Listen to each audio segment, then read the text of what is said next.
Now, what do you think about this? Was Hitler really dead, or did he escape? Let me know your thoughts. And hey, if you're not yet subscribed, then consider subscribing for more updates. Also, let me know in the comments if you want me to make such mysteries as series or individual videos. It was April 1945. Berlin was burning. Soviet forces had surrounded the city from all sides. The air was filled with the sound of bombs and the streets were covered in rubble and fear. But far beneath the surface, hidden inside a cold concrete bunker, sat the man who once controlled almost all of Europe, Adolf Hitler. The same man whose voice once shook nations now sat in silence, his hands trembling, eyes full of fear. His dream of a 1,000-year Reich had collapsed in less than 12 years. The war he unleashed across the world was now coming home to roost, and the end was near. But how did Hitler feel at the end? How did the monster who engineered the Holocaust, the man who started the Second World War, the man who hated humanity so much, how did he face his own end? Well, nobody really knows. We don't have his diaries. We don't have his final letters, or any statement for that matter. We only have accounts by people who were with him in those final days. And their accounts are often contradictory or unreliable. So we can't really tell how Hitler felt. But there is one thing we know for sure. The man who died in that bunker was the same man who rose to power back in 1933. He was broken. He was defeated. He was desperate. He was ready to do anything to save himself. Anything except surrender. It was April 1945. The end was near. Hitler was aware of his fate, but he still held on to hope. A hope that somehow he would escape Berlin, somehow he would disappear and live the rest of his life in peace. And for a while it seemed like his plan might actually work. You see, Hitler was no ordinary man. He had thousands of soldiers at his disposal, dozens of planes ready to take off, tanks and weapons enough to wage another war. In short, Hitler had all the resources to escape Germany, maybe even start another war somewhere else. But here's the thing, he chose not to. He knew he couldn't win. But he also knew there was no place for him in a post-war Germany. So instead of surrendering, he decided to go down in flames. Just 2 days before his death, he told his personal secretary that if it came down to the final choice, he would rather destroy everything than let the Bolsheviks get their hands on him. He said, if the enemy enters this bunker, there will be no quarter. I will destroy myself with my own hand. Do you understand? There must be no question of my being taken prisoner. And he meant it. Hitler was willing to blow up the entire bunker with him inside, then surrender to the Soviets. He wanted to die a soldier, not a prisoner. So when the Soviets entered the bunker on May, they found not just an empty bunker, but an empty room. Hitler was gone. His body was missing. It sparked one of the biggest manhunts in history. Thousands of soldiers scoured Berlin, tore apart buildings, went through every nook and corner, but Hitler was nowhere to be found. They did find a pile of ashes and some burnt bones, but no face. No proof that it was indeed Hitler. And since then, questions have been raised. Did Hitler really die? Did the Soviets burn his body, or did he escape? Well, we may never know, but there are a few facts we know for sure. Like fact no. 1. In those final moments, Hitler was alone. All his ministers had fled. All his generals were dead. All his friends had abandoned him. Only a handful of people remained loyal, but they too were of no help. They could not fight the Soviets, nor could they help Hitler escape. They could only watch as the Red Army neared the bunker. Fact number 2. Hitler wasn't afraid of death. He had faced it before during the First World War, when he was seriously injured and close to death.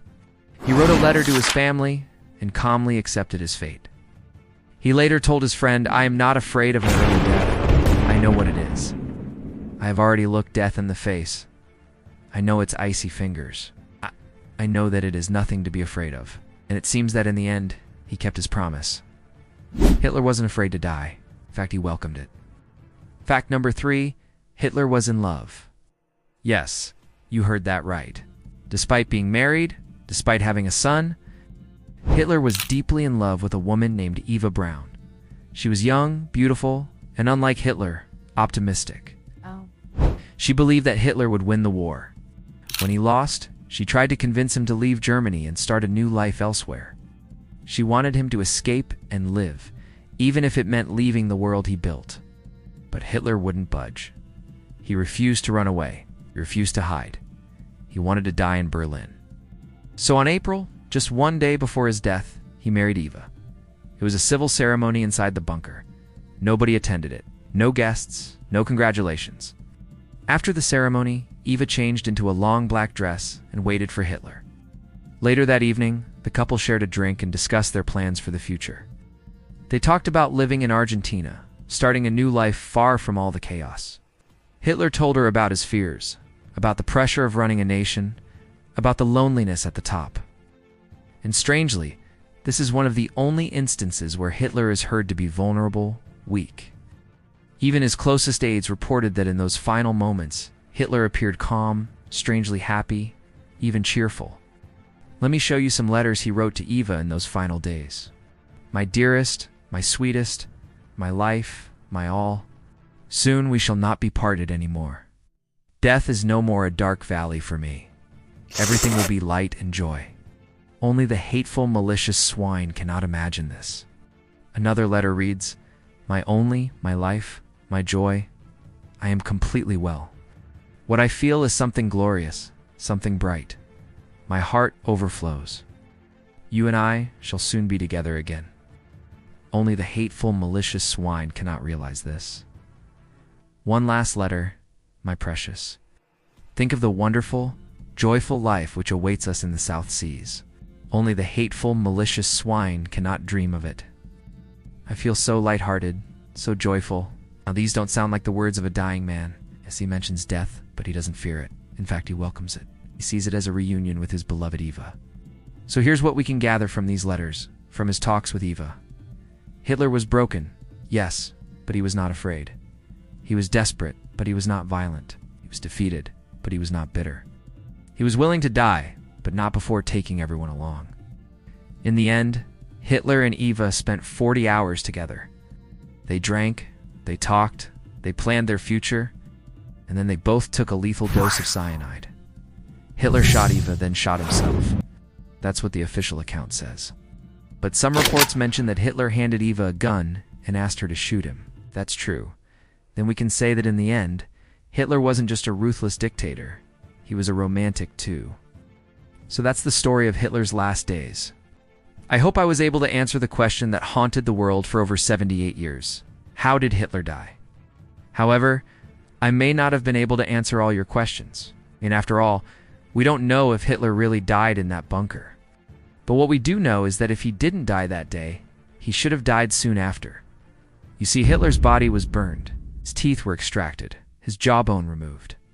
And yet some people claim that the remains found in the bunker were not his. So let me ask you, how do you think Hitler died? Was it a tragic end for a villain? Or was it an escape well planned? Let me know in the comments. Also, thank you for watching this video. If you liked it, then hit the like button. And if you want to see more such videos, then subscribe. I will see you next time.